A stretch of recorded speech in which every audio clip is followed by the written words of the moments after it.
Om Badram Karanebihi Shrunyama Devaha Badram Pashyema Akshabihi Ryajatraha Sthirairangair Tushtuvam Sastanubihi Vyashema Devahitan Yadayuhu Swastinah Indro Vridrashravaha Swastinah Pusha Vishwavedaha Swastinah Tarksho Arishtanemihi Swastino Bruhaspatir Dadatu Yo antah pravishya mama vacha imam prashuptam sanjeevayati akhila shakti daraswadamnam anyam shtahasta charana shravanatvagadin pranan namo bhagavate purushaya tubhyam lasatu shrimadananda tirtendurno hridambare yadvachaschandrika swanta santapam vinikrintati Padavakya pramana jnaan pranamya shirasa gurun vyakarishye yata bodham vishnu tattva vinirnayam.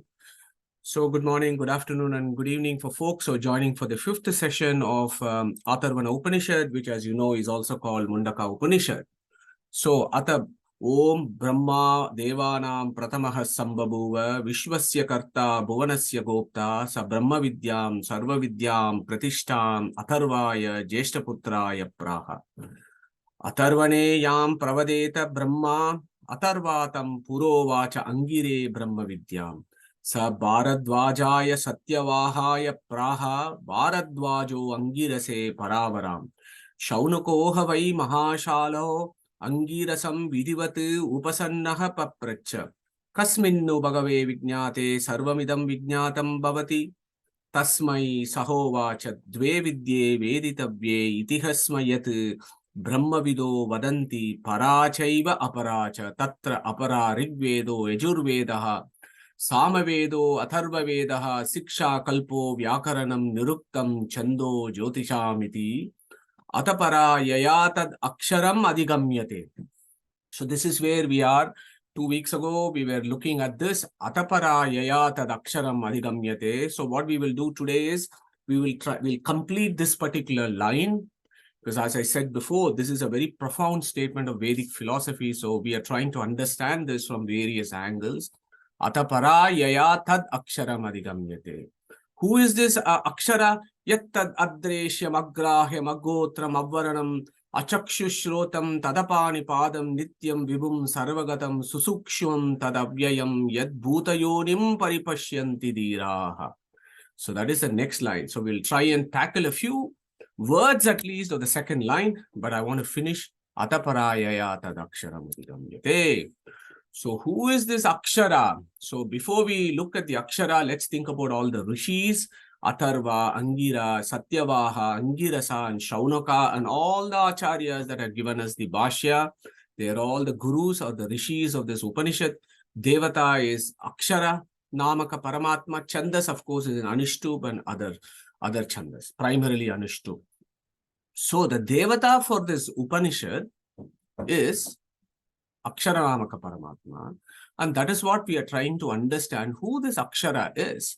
So Angirasa told Shuanaka that, look, Shuanaka, when you look at the Vedas, and the Vedas are what? Rig Veda, Yajur Vedaha, Sama Vedaha, Atharva Vedaha, and all the Vedangas, Siksha, Kalpo, Vyakaranam, Niruktam, Chando, Jyotisham. So all the Vedas, the whole of the Vedas and the Vedangas, when they are understood from a superficial sense, they become aparavidya. Whereas when they are understood as celebrating Akshara, then they become paravidya.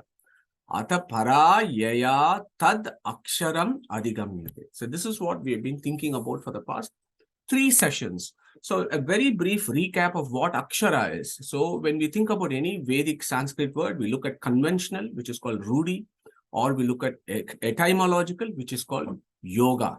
So Rudi Artha, Yoga Artha. So when you look at conventional sense, Akshara literally means Naksharati, that which is imperishable. So Varanas are imperishable. Varanas means the syllables, Bijakshara mantra like Om, and all the Varanas are actually Naksharati. They are all pervasive and they're indestructible. Then you have the primordial matter, the Mula Prakriti, that is also called Akshara in the Rudi sense. Lakshmi Tattva or Shri Tattva or Chetana Prakriti is also called Akshara. And of course, the Vishnu also is called Akshara in a conventional sense.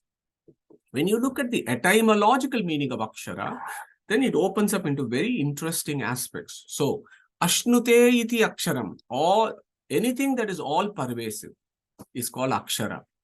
Okay, omnipresent. So, avyakrita akasha, or space, not the material space, but the space in which the material space is. That is what the Vedic philosophers call as avyakrita akasha. That is also called akshara. Okay, Lakshmi Tattva Chetana Prakriti is all pervasive like Vishnu. She is also called Akshara. Vishnu, of course, is an independent, all pervasive entity, so he is also called Akshara. Okay, Akshnute iti Aksharaha. A plus Kshara. Kshara means what? That which has some type of destruction. And we know this from Gita Tatparya. Anityatvam, Deha Hanihi, Dukkha Praptihi, Apurnata, Nasha Chaturvidaha Proktaha Tad Abhavo Harehe Sada. So there are 4 types of destructions that we have learned. And all of us have those 4 types of destruction. Okay. But Shri Tattva and Vishnu, they don't. They're always liberated. So Akshara in that sense also means liberated sentient beings, which could be Lakshmi and Vishnu always, or it could be liberated souls who once upon a time had a material body, but now they don't. They are also called Aksharas. Then, of course, you have Aksha plus Ra. Aksha means all the Indriyas. So, inside the Indriyas, who is that entity that independently enjoys all this? Krishna has categorically said, that is me, is what Krishna has said. So, that is also called Aksha, Akshara. Then you have A plus Ksha plus Ra. The A to Ksha is the Akara to Kshakara of the Vedic Sanskrit. So, those body of literature, which includes all the letters from Akara to Kshakara in various permutations and combinations, which is what the Veda is known through the Vedas. So, this entity which is known through the Vedas, celebrated and enjoyed through the Vedas, is called Akshara. Then Adhikam Ksharanti. Adhikam Ksharanti means that which fulfills all our wishes. Okay. Only independent Paramatma can do that for us. So from that aspect, we understood that this Akshara Tattva has got so many meanings. So I've given you, I think there are about 10 different meanings of Akshara that I've summarized, and that is all we need. And when you look at the Upanishad, these Akshara comes in various places, and you need to use the context in which it comes and then understand who is it that this Upanishad is talking about in a Mukhyavriti perspective. Okay, so you will find that it will all fit into all this. So does the Gita chapter 15 verses 16 to 20. So the highest Akshara we understood is Vishnu, and the Paravidya is Akshara Vidya. So when we interpret the entire Vedas as celebrating Akshara Namaka Paramatma only or Akshara only, then it is Paravidya. So the next question that arose was, how is all this feasible? Yeah, because we know from our mundane experiences, we know only few names of Vishnu, right? We know few names of Vishnu, Krishna, Rama, and so on. And then some of us, when we do our pujas in the morning, we'll do 24 names of Vishnu, 108 names of Vishnu, and so on. And those are all the names that we know. But then how can Ananta vai Vedaha, how can the infinite sounds in the Vedas also talk about this Akshara only? So that is where the complexity is.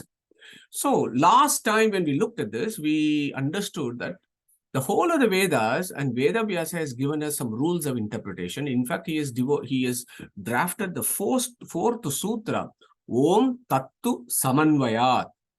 Okay. So what was the third sutra? Om Shastra Yonitvat. What was the second sutra? Janmadhyasya Yataha. What was the first sutra?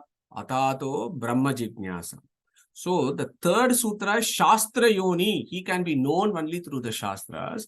And Veda Vyasa immediately gives the rule saying that if you want to know this Paramatma through the Shastras, you have to use the rules of interpretation, which is called Samanvaya. So that Brahman should be understood through Samanvaya of the Shastra is the understanding.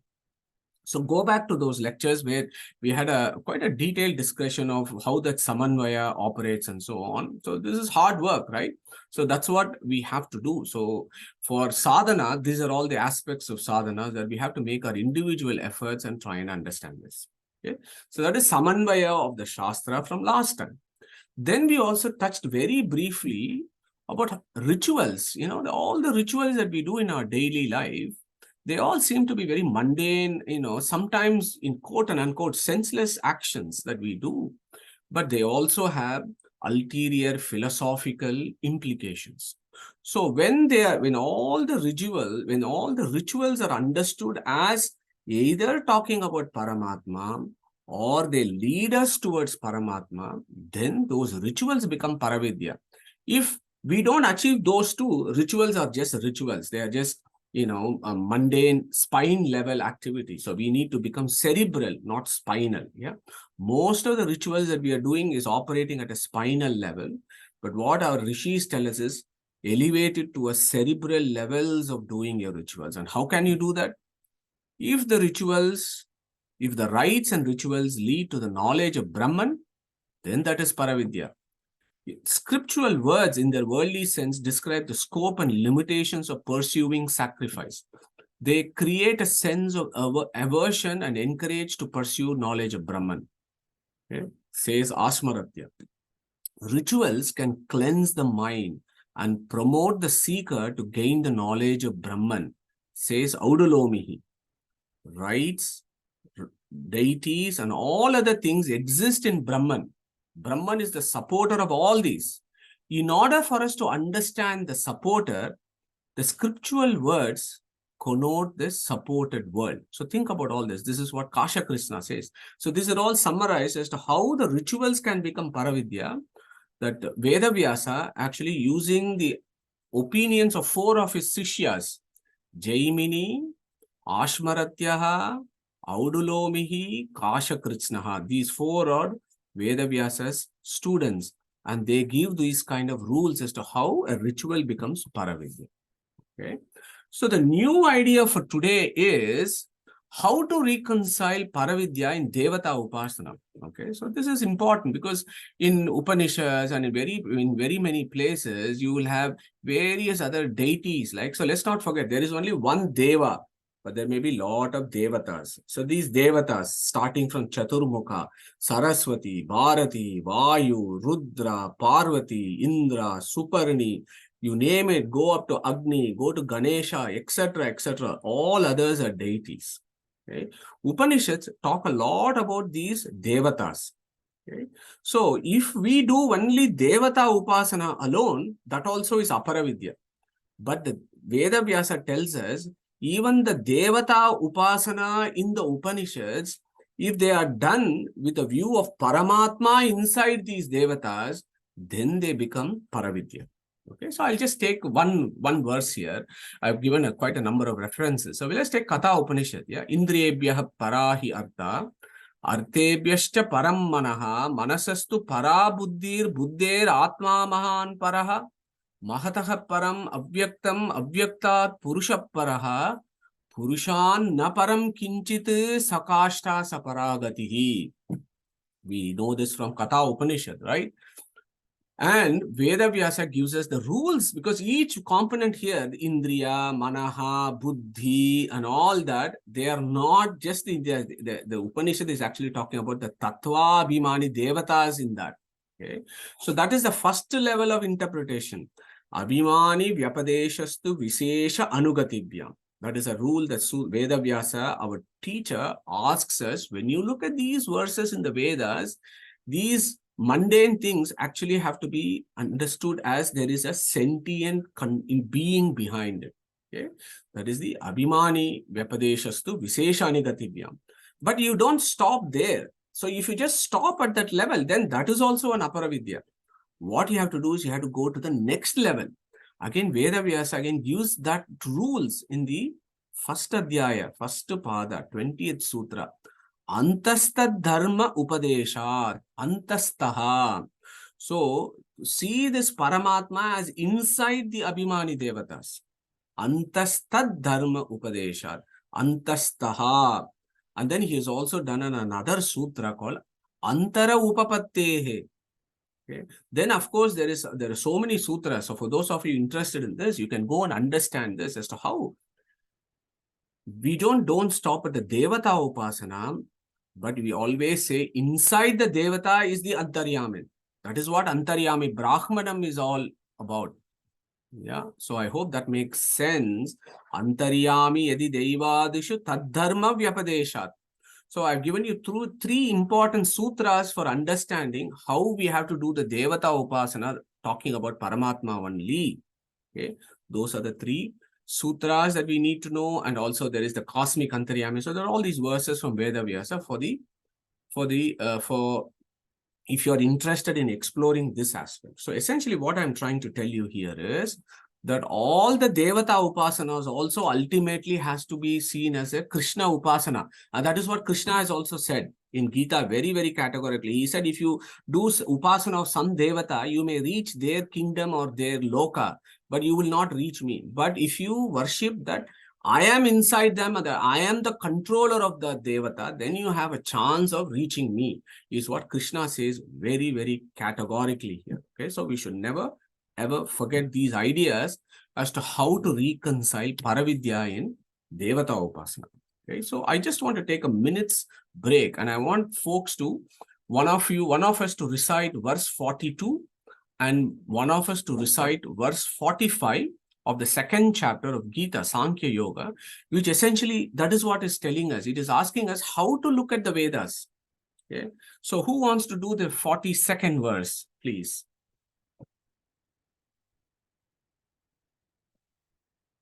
Who wants to take that one?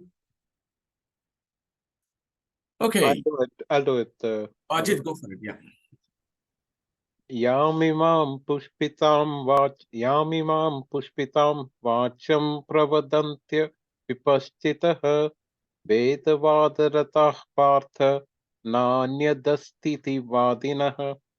Thank you, Ajit. Beautiful. So Krishna very categorically says, don't get carried away with the flowery language of the Vedas. Okay, but actually there are deeper philosophical implications.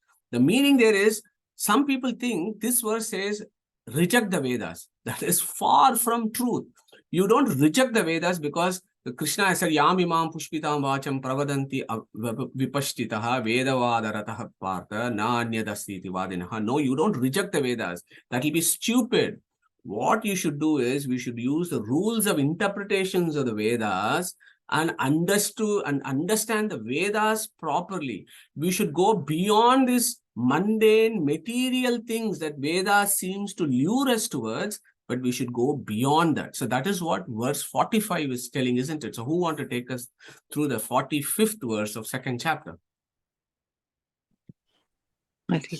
Yeah. Traigunya Vishaya Veda Nistraigunyo Bhavarjuna Nirdvando Nitya Sattvasto Niryoga Matmavan. Thank you very much, Pratibhaji. Beautiful. So Krishna then in the same sequence, 42 to 46 is very important, that talks about Paravidya and Aparavidya, where Krishna here says, Nistraigunya Bhava Arjuna. Okay, go beyond the 3 gunas, the material things that the Vedas are talking about. That is only for the mundane ones. You should go beyond that and understand Vedas from a deeper philosophical perspective.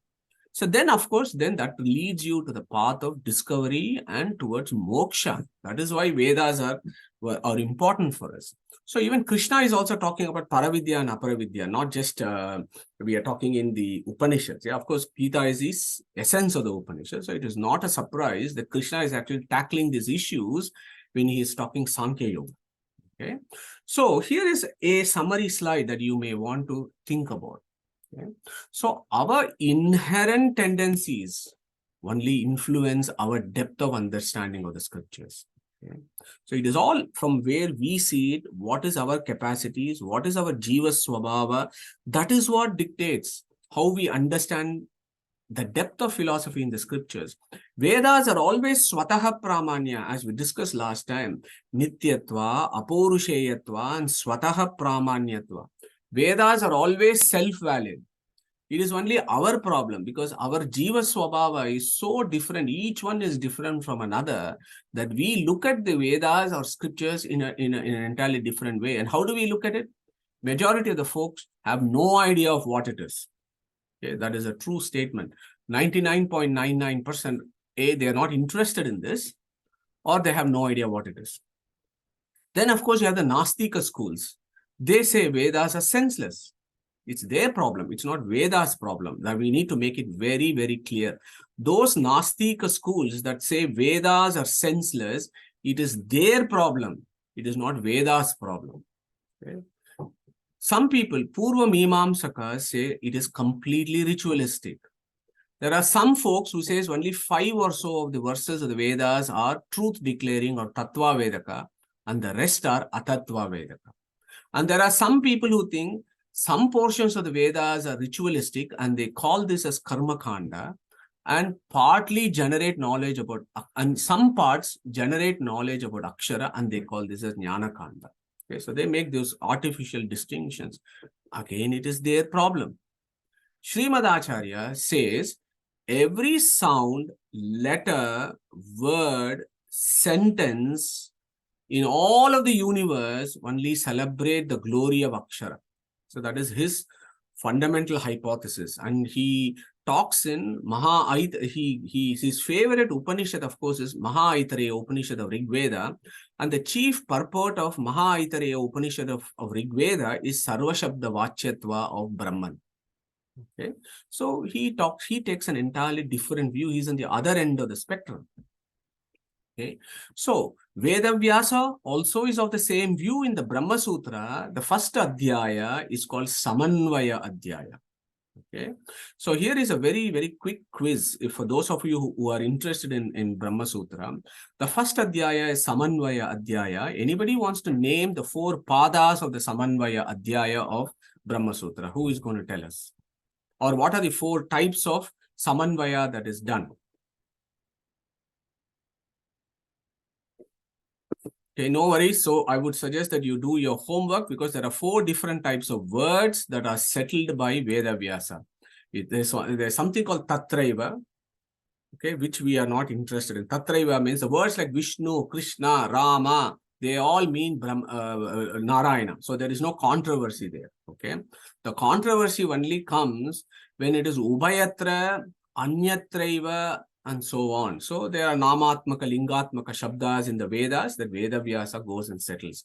So it is a very, very academic chapter for that Adhyaya with 4 padas. You can spend years trying to understand it. Okay, so Veda Vyasa has actually composed Samanvaya Adhyaya Vedanta Sutra to establish that every sound, word, and sentence of the universe celebrate only Akshara. Srimad Acharya, following Veda Vyasa, he also takes the same view that every sound, letter, word, and sentence celebrate the glory of the Akshara. Okay. Following him, Chaitanya Mahaprabhu of the Bengal school of Bhakti school of Vaishnavism, Gaudiya, Madhva Gaudiya Sampradaya as it's called, he is also a standing example of somebody who celebrated every sound, letter, word, and sentence as glorifying the greatness of Paramatma. So the story goes that Chaitanya was a Vyakarana, he was a scholar in Vyakarana. Vyakarana is Sanskrit, Vedic grammar. He was an authority of Vedic grammar. But as he was progressing in his sadhanas, he reaches a stage where he realizes that every sound, word, and sentence only talks about Krishna. And he goes into ecstasy celebrating Krishna. So is the greatness of Chaitanya of the Gaudiya school of Vaishnavism. So he also takes the view that every sound is a celebration of Paramatma. Okay, so the whole of the Vedas glorify only Akshara is, at least from where I see it, seems to be the profound philosophy of the Vedas. So then the question is, who, how, or what is this entity called Akshara? So we are talking about Akshara, and I've given you all those meanings of Akshara, right? So now the question is, but who is this Akshara? So far, Angirasa has said, every sound and letter of the universe or the Vedas, when they tell you about Akshara, it becomes Paravidya. Okay, so for us who are mundane individuals, at this point of time, this word Akshara just remains a word. It is only a word. Okay.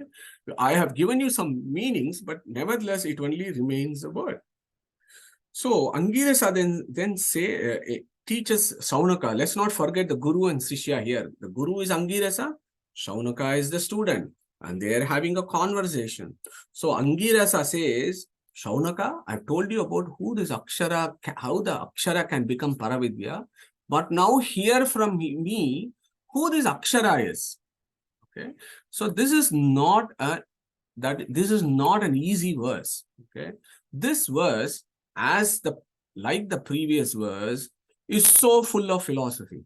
Okay, basically it summarizes the whole concept of God.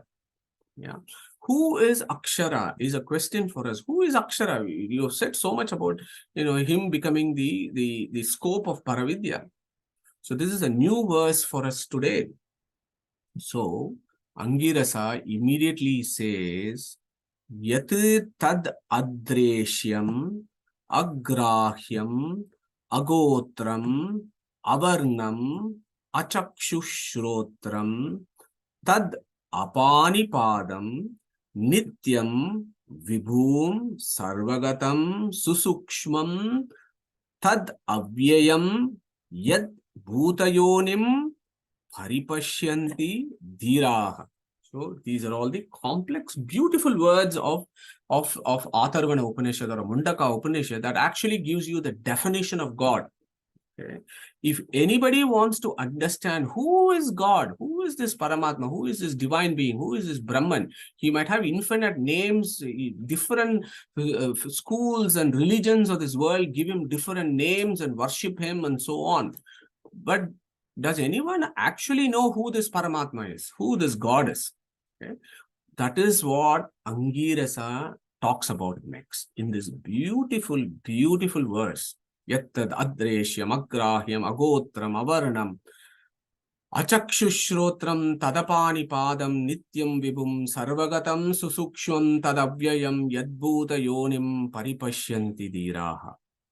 And actually our teacher, our guru, Veda Vyasa, has actually done a sutras for this. Okay, so this particular part of the Mundaka Upanishad, there are quite a few verses that come from Yattad Adreshyam and 3 to 4 other verses here that Brahma Sutra and Veda Vyasa takes these as Vishaya Vakya and then settles who this is.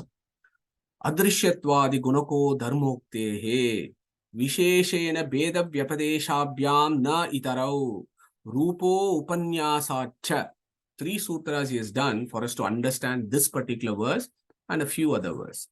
So what I'll do is over the next 30 minutes, I hopefully we'll make it into an interactive session because it's quite an interesting concept. Okay, so this particular mantra verse actually gives us an idea of concept of God. Okay, we need to think about this very, very deeply rather than becoming very sentimental, very fanatical about this. That's what our rishis are asking us to do. So the first thing Angirasa is telling is, if you want to know who this Akshara is, the first thing you need to know is he is Adreshyam. Adreshyam means Darsham, Adarsham, Adreshyam. Darshana means to see. Adarsham, he cannot be seen. Okay? So that is the first shock that Angirasa says. You can talk endlessly about this Paramatma, okay? But the first point you have to remember is you cannot see him. You cannot see him with what? You cannot see him with your material eyes. Keno Upanishad, also called Talavakara Upanishad, also says the same verse. Everywhere in the Upanishad, you will see similar words. Yeah, once you understand the concept, the ideas will flow very, very beautifully. Keno Upanishad also says the same thing. Na tatra chakshur gacchati. Chakshush means what? Your eyes. Gacchati means can reach. Can go to it. Na tatra chakshur gacchati. Adreshyam. You cannot see him with your material eyes. The next one is even more interesting. Then Angirasa says, this Akshara, you cannot. Agrahyam. Grahya means grasp. In fact, the English word grasp comes from grahya.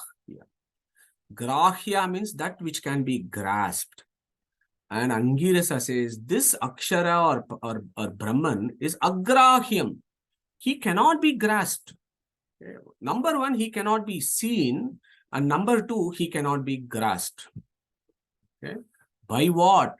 He cannot be grasped by the material mind. Okay. So these are the two important things that we need to understand. We can go to endless temples. We can look at endless deities in various temples. We can have 100 frames in our house and look at it. That is not what it is. Okay. If somebody thinks that is what it is, I'm sorry, I've broken I've kind of burst that bubble. It is not that. You can see any deity in any temple. It's not him. Okay. That is what Adreshyam and Agrahyam. You study 1,000,000 Vedas, you study 1,000,000 verses, you still cannot grasp it. Okay. This is the puzzling ideas of the rishis and the rishis of the Upanishads. Sometimes you feel that they are giving contradictory information, right? Just in the previous verse, he has said, Atapara yaya tad aksharam adhigamyate. The whole of the Vedas, you can understand, when you understand that it talks about Brahman, then it becomes Paravidya. But immediately in the very next line, Angirasa has said, but you can't see him, but you can't grasp it. Okay. So that is exactly what Taittiriya Upanishad also does this. Yato vacho nivartante aprapya manasasaha. So that is also what the Taittiriya Upanishad also talks about. Aprapya manasasaha, which is exactly what Agrahyam is. Okay.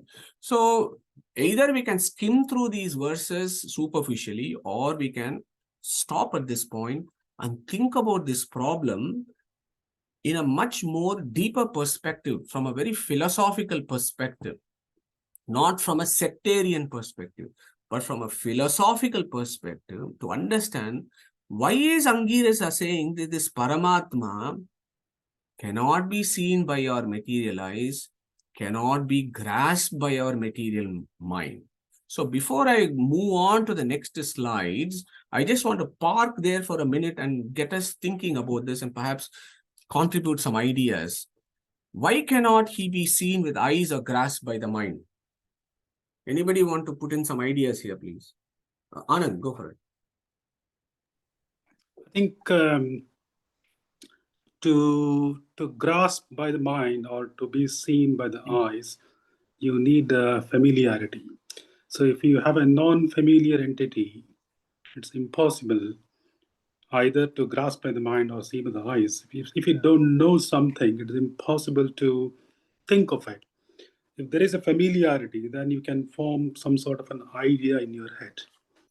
Beautiful, Anand. Thank you so much for that contribution. Anybody else has any other views here?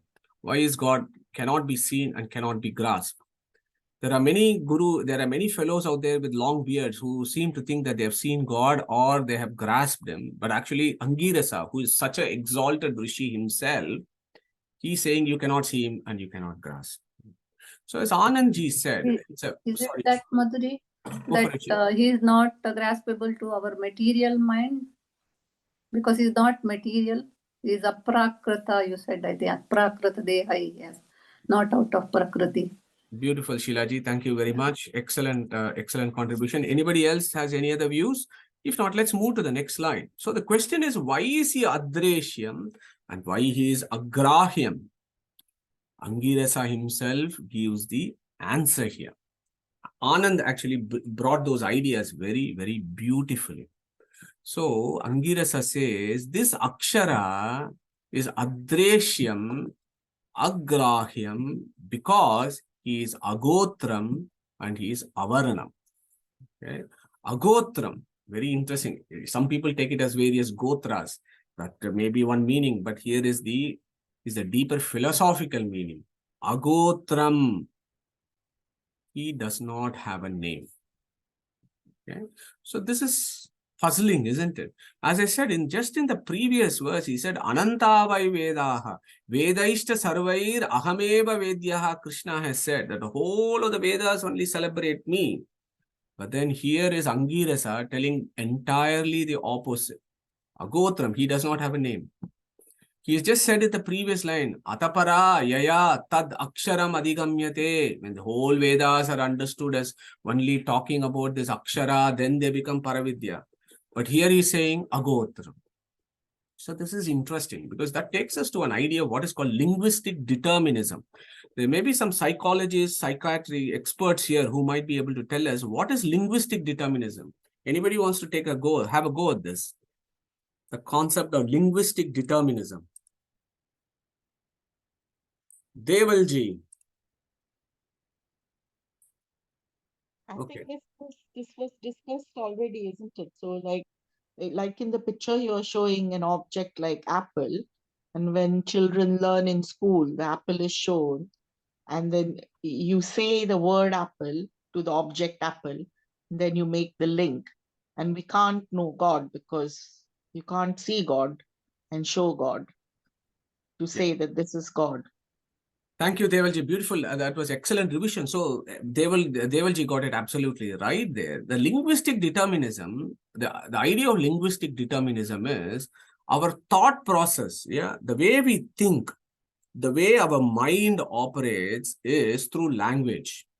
Yeah.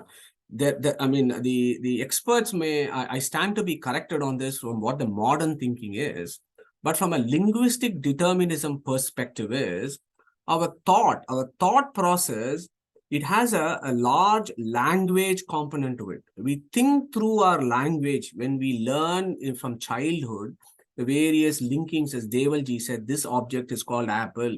So apple and the object are linked with each other. So then you identify that red round thing as apple.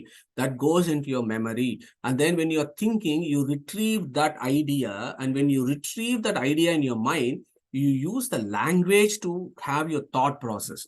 Okay. So that idea is think about this. So that is called linguistic determinism, where your language and your cultural background, your socio-cultural background, but significantly a large proportion of component is your language that actually contributes to your thought process.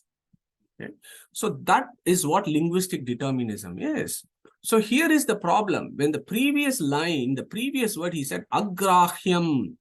That means what? Yato vacho nivartante aprapya manasa saha. You cannot grasp him through your mind, because this is the problem of language when it comes to God. Okay. So as Devalji very beautifully mentioned, how do we learn language as kids? You show an object, you say this object is called an apple, you link the object with the word apple. Later, when we see an object, we recognize it as an apple. And then when we say apple, we remember that object which is red and it can taste very nice, etc., etc. Okay. This is how the language is developed, and this is the problem of language. We can never name or identify an object that we have never seen before. Okay. If you have never, you and me, if we have not seen an object, we can never name. Okay. So even if you see an elephant and even if somebody says elephant and if not seen an elephant, you will not be able to recognize. When you see an elephant, you won't be able to recognize. And also when somebody says elephant and if you have not seen an elephant before, you will never know that this is an elephant. The word is an elephant.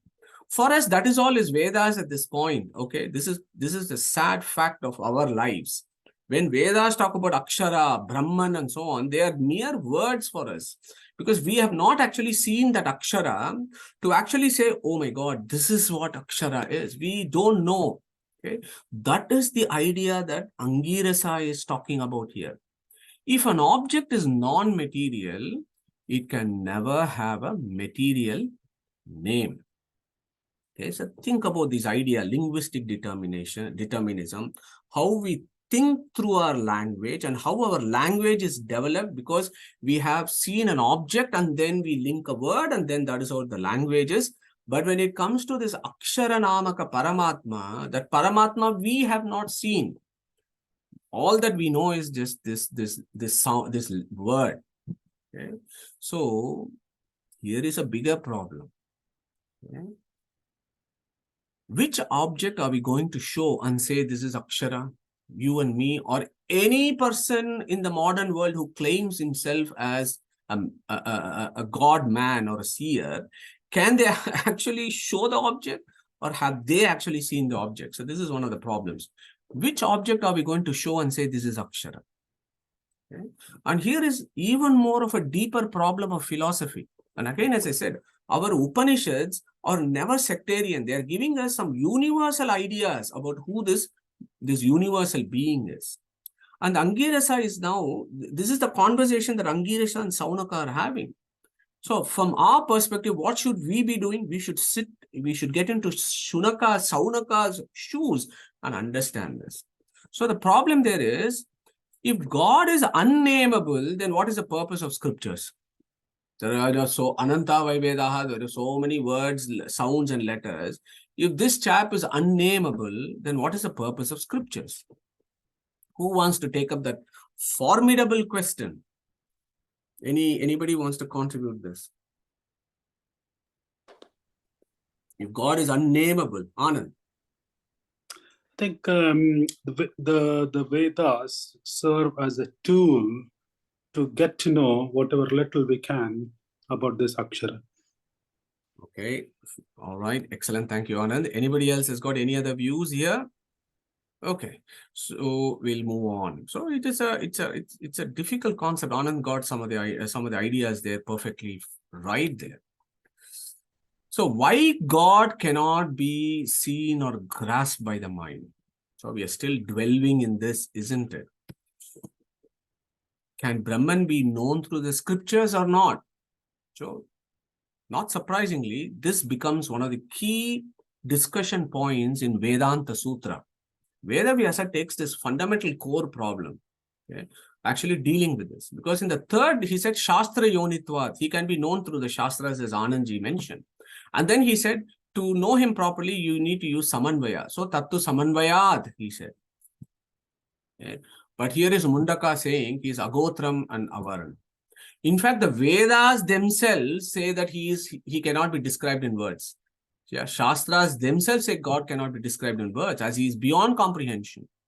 Okay, Katha Upanishad, we have done this verse. Ashabdam, Asparsham, Arupam, Avyayam, Tata, Arasam, Nityam, Agandavachayat. Yato vacho nivartante aprapya manasasaha. Na tatra chakshur gacchati, na vag gacchati, no manaha, na vidmaha, na vijanimo yadi etad anushishyat, keno Upanishad. Our Mandukya Upanishad also says the same thing. Adrashtam, Avyavaharyam, Agrahyam, Alakshanam, Achintyam, Avyapadeshyam. You remember that Turiya form? That is what it is talking about. Adrashtam, Avyavaharyam, Agrahyam is also the issue. Shvetashvatara Upanishad also talks about the same thing. We can give a verbal reference to a substance or a substance's attributes, or what that substance does, or in what category that substance fall into. So those are all the scope of language. Yeah. But Shvetashvatara Upanishad says this entity is beyond all this. So how do you settle this problem? Yeah. So the Vedas themselves says he cannot be known. But then again, there are the Vedas that says Ananta Vai Vedaha, and that Ananta Vai Veda talks only about the greatness of Brahman. Yeah. So this is a fundamental concept of philosophy. Now, on the left side, these verses, they appear as though that the scriptures cannot give us an idea about God at all. Okay, so that is called avachyatva. Avachyatva means you cannot grasp him at all through language. So that is called avachyatva of Brahman. Okay. And there are other verses in the Vedas that themselves talk about Sarve Vedaha Yat Padamamananti. So this is what is the beauty of Katha Upanishad. The same Katha Upanishad is Asabdam Asparsham Arupam Avyayam Tata Arasam Nityam Agandavachayat. But the same Yama to Nachiketa says Sarve Vedaha Yat Padamamananti. The old Vedas only talk about it. So that becomes Sarva Shabda Vachyatva. So this is an idea of Sarva Shabda Vachyatva versus Avachyatva of Brahman. Okay, and believe me, this is a deep philosophy of the various schools of Vedanta. There is one school of Vedanta which will say that Brahman is beyond anything. He is unnameable. We cannot know him. Avachyatva. That is a classical view of Mayavada school of philosophy, which says Brahman is Nirguna and he is Avachya. period. Yeah, if people don't understand Advaita, this is what the concept is. Avachyatva of Brahman. Brahman cannot be known. Okay? And then you have the other end of the spectrum like Tattvavada, which is Sarva Shabda Vachya. Okay, so how do you reconcile all this? So our Guru, Veda Vyasa Deval. So is the Vedas describing God as a concept like time in your previous slide? So the difference between learning a clock or an apple with a word and then learning the linguistics around that, time that a clock shows is a concept. Is that what Vedas are about? Yeah, sure. I mean, I would agree with you on that, Devalji. I think as we navigate today's last 15 minutes, hopefully you will get some answers to your very, very important question about, is it the concept that it is talking about? So, as I said, Veda Vyasa said, Shastra Yonitva Tattu Samanvayat. But then the Vedas have said he is beyond scriptures. So, the proponent or the opponent from another school will say, but your Vedas say that God is unknowable. Why are you wasting your time to do scriptural studies? Why are you coming to this satsang, man? It's a waste of time. Because your Brahman is avachyatva. He can never be known. Okay. So I just want to tackle these ideas for the next 15 minutes and close today's session. Veda Vyasa did a sutra for our benefit. Ikshater na ashabdam. Ikshatehe na ashabdam. A plus shabdam. Okay. So ikshatehe na ashabdam. Double negative here. Okay. So that is how he answers that question. Brahman tat na ashabdam ikshatehe. Okay. So you can look at the bhashyas of the various acharyas. It's very interesting to compare Shankara Bhashya with Acharya's Bhashya, Baladeva Vidyabhushana Bhashyas, and so on, and how they tackle this. Okay, so I give you a view here, because we always have to take sutras in contextual relevance. The last two verses talks about whether he is a Shastra Yoni or not, which means can he be known through the Shastras or not? And the answer there is yes, he can be known through the Shastras if you do Samanvaya. But then the opponent says, but your Vedas say that the God cannot be known through scriptures at all because he's beyond the pale of eyes and words. So for that, Veda Vyasa says, no, your argument is flawed.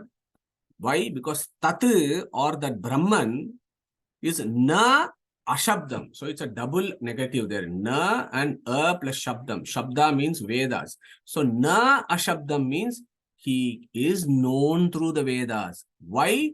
Because the Vedas themselves say ikshatehe. Okay. Atma va are drashtavyaha shrotavyo mantavyo nitidyasitavyaha maitreyi. Atmani eva atmanam pashyet. Yeah.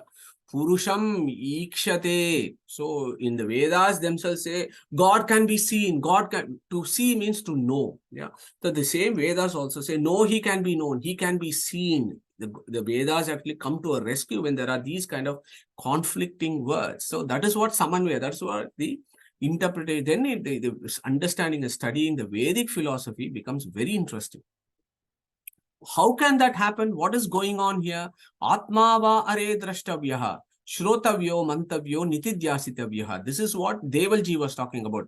Shrotavya, mantavya, nitidyasiva. Shrotavya means listen. Listen what? Listen words. Words is what? Language. Yeah, we are listening to these languages and words. And those words, mantavya, we are contemplating. We are mantavya, manana. Nitidyasina, then we go into deep, firmed up knowledge, and we go into meditation about these words that talk about the concept of God, for example. At some point, Atma va are drashtavyaha, you will actually have a proper knowledge of it. Okay? So what that means is when the Jiva Swarupa sees his Antaryamin, okay? Not your eyes and ears, when the Jiva itself, at some point, it will see its Antaryamin. So there is only non-material to non-material interaction there. So when I say Atma va are drashtavyaha, that Atma, that Paramatma, this Jivatma is going to see. So the answer there is, when God is experienced by the Jiva, then what happens is, the Jiva then realizes, oh my God, all the words that I have studied so far is only celebrating this Paramatma. Until that point, those words, they just remain words. But when we have had what we call as the aparoksha jnana, when we actually see the Paramatma, then what happens is we realize that every sound and letter and sound of the universe is only celebrating the Paramatma. Okay, so this is what the ideas of the rishis are. Yeah. So what is the reconciliation here? Yato vacho nivartante aprapya manasa saha. Why Garuda Purana comes to a rescue here? Natid natad idru gita gneyam navachyam nacha tarkyate pashyanto api na pashyanti mero rupam vipashchitaha. So I think Anandji was having this, came out with these ideas. What it says is, when Taittiriya Upanishad says that he cannot be grasped at all, that doesn't mean he is avachya. That doesn't mean he is totally beyond the purview of us. It only means that according to our Jiva Swarupa and Yogyata, we can only touch the Meru mountain. We cannot hug it. We cannot see every grain on stone of the Meru mountain. We can only touch the Meru mountain and say, I know this Meru mountain. Okay, so that is what the understanding, the reconciliation is. God is not beyond words. When we use the words, we do shrotavya, mantavya, nitidhyasitavya. At some point, we will actually see him directly with our non-material indriyas. And when we see him, we cannot see him fully. Each one of us has got a capacity. So we will be able to see him and grasp him as per our capacity. So that is what ikshatehe na ashabdam comes here. So the last 10 minutes, 7 minutes, what I want to do is, this is really interesting because so we are an Upanishad group, isn't it? So we cannot not think about what the various schools of Vedanta actually talk about this. Vachyatva of Brahman. Can God be known through words? Here is one view of the Mayavada school. Well, this is the view of Mayavada school. Okay, Avachyatva of Nirguna Brahman. What is a brief overview here? So from a Mayavada school, you have some nebulous entity called Nirguna Brahman. Okay? So when this chap gets superimposed by something called Maya, it becomes what is called Saguna Brahman. So in the Mayavada school, what they would say is, Saguna Brahman is expressible in words, whereas Nirguna Brahman is inexpressible in words. Okay, so this is interesting. Okay, that Nirguna Brahman is inexpressible in words, avachyatva. He cannot be known with words, okay, period. No Advaita scholar will ever admit that Nirguna Brahman can be known through words. Proper Mayavada scholar cannot accept that. Yeah, that is their philosophy. Interesting. Nirguna Brahman cannot be expressed in words, whereas Saguna Brahman can be expressed in words. Okay, hold on to that idea because they got a big problem there that they are yet to answer. Okay, the first question there is, if Nirguna Brahman is inexpressible in words, then how does one know Nirguna Brahman exists? First question. The second question is, if Nirguna Brahman is unknown, how can Brahma and Atma Aikya be established? Yeah, it's not an unreasonable question, right? If Nirguna Brahman cannot be known through words, how can Brahma and Nirguna Brahma Aikya be established? If you need to establish an Aikya, first you need to know who the Nirguna Brahman is. But according to the Mayavada school, Nirguna Brahman cannot be expressed through words. Okay, so this is the interesting ideas. I don't have a problem with this because I know where I stand, but I'm just giving you these complex ideas of Vedantic philosophy and how enriching it is. Because only when you do manana, then as per your Swarupa, Jiva Swarupa, you will find some view appealing to you. So here is the Advaita philosopher's view. Nirguna Brahman is essentially inexpressible and therefore not open to denotation or primary meaning. Scriptures can still give us some idea through a process of Lakshana Vritti. Okay, so I'll tell you what Lakshana Vritti is, and you can think about this over the next week. So Lakshana Vritti is also called Akhandartha Lakshana. Okay. So what that essentially means is the scriptural passages yield only a non-relational judgment that this nebulous entity called Nirguna Brahman somehow exists. You cannot prove. If you have existence is a quality. Yeah, so that people forget that. If I say Nirguna Brahman exists, then existence is a quality. But Nirguna Brahman by definition is without quality. So I don't know how you can even bring the idea of existence of Nirguna Brahman. Anyway, it is their problem. But the fundamental question is avachyatva of Nirguna Brahman. Okay. So Srimad Acharya tackles this problem. It's very interesting philosophy, as I said. Srimad Acharya tackles this in his Brahma Sutra Bhashya. He said, Sarva Shabda Avachyasya Lakshana Ayuktehe. And Jayatirtha takes this further in his Tattva Prakashika and says, Vipratipannam na lakshyam kenapi padena avachyatvad vaidharmyena thiravat. Okay, so it sounds like beautiful Sanskrit words, but I'll explain what is the idea there.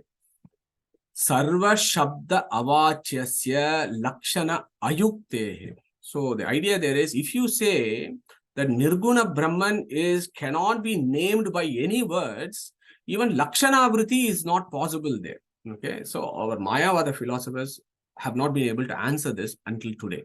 So I'll tell you what that issue is. This is the fundamental law of thought and language. That is where it boils down to. Okay, so when I say Gangayam Goshaha, that this village is on Ganga. When I say Gangayam Goshaha, what I actually mean is Ganga Tire Goshaha. The village is not on the river Ganges. The village is in the bank of the river Ganges. Okay, but sometimes we use these metaphors. Simho Devadattaha. So this Devadatta is a lion. He is not really a lion. It actually talks about some attributes of that person, right? Similarly, when I say Gangayam Goshaha, what I mean is this village is in the bank of the Ganges. But then why did I say Gangayam Goshaha? I could have just said Ganga Tire Goshaha. The idea there of language is to tell us that this village is very pleasant. It's in a very beautiful spot. It's very cool. There is a cool breeze there because Ganges is there. There's lots of agriculture. To give you all those ideas, the language uses metaphors and similes. So now, coming back to this fundamental law of thought and knowledge, when I say Gangayam Goshaha, I mean Ganga Tire Goshaha. Okay. So here is the problem for Mayavada philosophers. Ganga is a word. Tira is a word. Only when there is a word called Tira, and the Tira means the bank of a river, then when I say Gangayam Goshaha, that Lakshana Vritti becomes feasible. There must be a word called Tira before. Similarly is the problem. If you have to describe Nirguna Brahman, there should be a word for Nirguna Brahman. But there is no word that can describe Nirguna Brahman.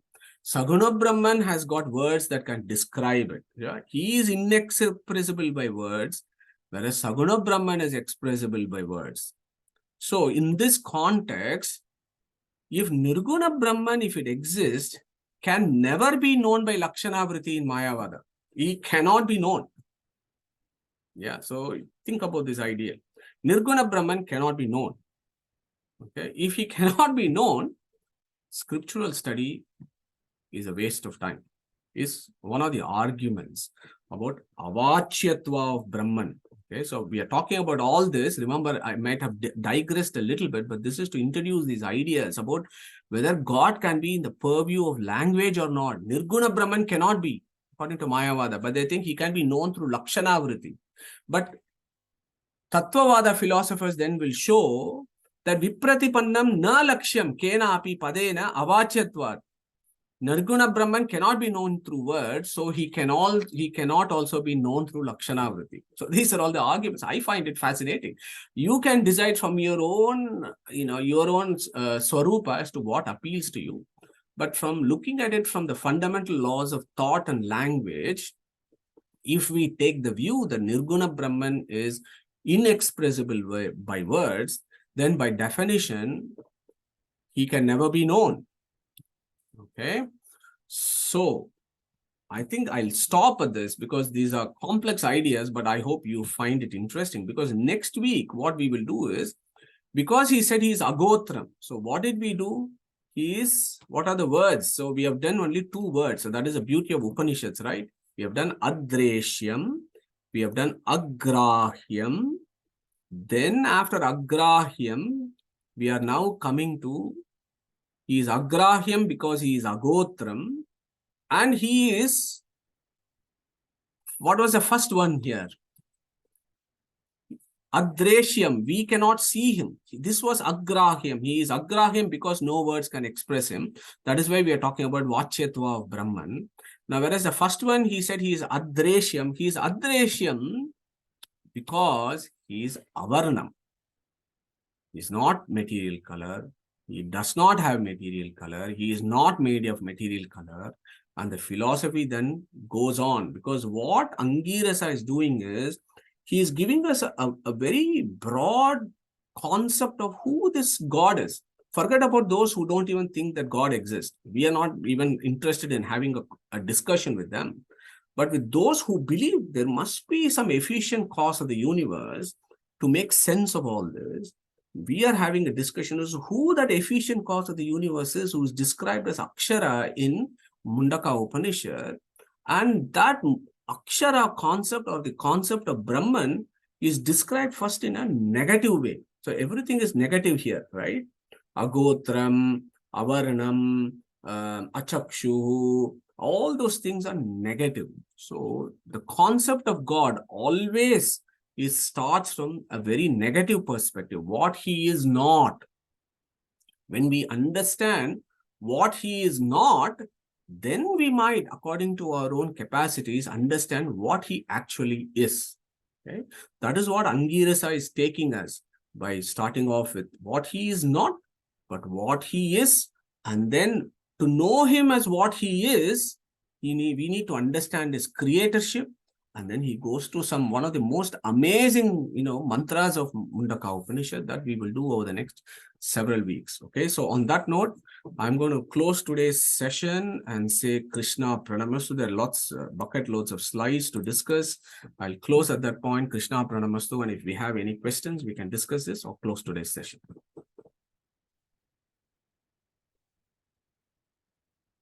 Okay, excellent. So looks like there are no questions. So my humble request is, think about these ideas of Sarva Shabda Vachyatva, Avachyatva of Nirguna Brahman, Sarva Shabda Vachyatva of Vishnu, when we get Aparoksha Jnana. So next week we'll think about what is Paroksha Jnana, what is Aparoksha Jnana. So then you'll be able to get everything together and understand why all the negative ways of describing Paramatma is done, and when you have Aparoksha Jnana, what happens? Okay, so on that note, shall we close today's session? Can I request Anandji to recite Om and we close today's session? Okay. Om.